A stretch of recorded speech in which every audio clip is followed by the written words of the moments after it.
Jacques Serré, système de défense Serré. Aujourd'hui, on va parler de la canne, on va parler du bâton, on va parler du petit bâton.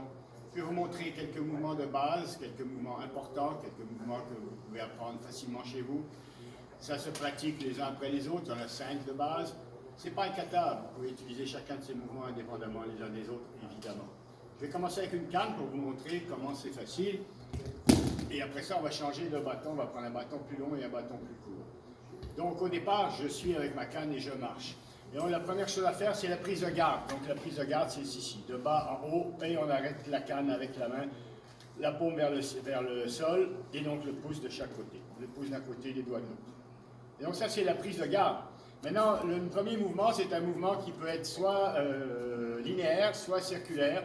Et donc c'est un mouvement qui veut surtout donner un réflexe de survie à la personne en face de vous. Donc on va frapper le ventre. Et on va le frapper soit de façon circulaire, soit de façon linéaire. Et donc à ce moment-là, la prise de garde devient le mouvement. Et donc le premier mouvement serait un mouvement circulaire ou un mouvement de pointe des stocks en face de vous. Donc le premier mouvement, prise de garde et 1. Deuxième mouvement, de bas en haut sous le menton, vu que la personne s'est pliée. Et de 2. Maintenant de 3, ce que je fais, c'est que j'amène d'un côté. Donc mes mains vont glisser légèrement pour que la canne puisse travailler sans que mes mains frappent. Et maintenant, le 4, je passe de l'autre côté. Donc c'est deux mouvements qui sont parallèles, c'est-à-dire l'un de côté à droite, à gauche, et diagonale, de haut en bas. Et le dernier mouvement, évidemment, je ramène à moi et je repousse à deux mains, comme ceci. Donc si je fais ça rapidement, ça donne ceci. 1, 2, 3, 4, et 5. Alors, je fais la même chose avec un bâton plus court. À ce moment-là, mes mains doivent glisser un peu plus loin. Assurez-vous de toujours laisser une manchette d'un côté et une manchette de l'autre, de façon à ce que ce ne soit pas vos poings qui frappent, mais bien l'arme en question. Et donc, ça va donner ceci. 1, 2, 3, 4 et 5. Donc ici, il faut faire attention à l'écartement des bras.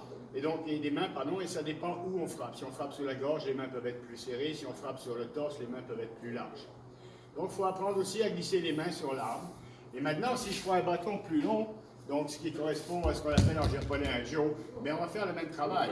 Prise de garde avec une frappe, prise de garde avec une frappe en ligne droite, deuxième frappe de bas en haut, sous le menton si possible, troisième frappe en diagonale de côté, quatrième frappe aussi. Pour ces deux frappes-là, j'ai une main qui tire et une main qui pousse. Donc c'est un mouvement opposé, main qui tire, main qui pousse. Et évidemment, on finit avec ce mouvement-là. Alors, pratiquez ça chez vous tranquillement. Vous allez voir que vous pouvez passer d'une longueur de bâton à l'autre sans aucun problème. Merci.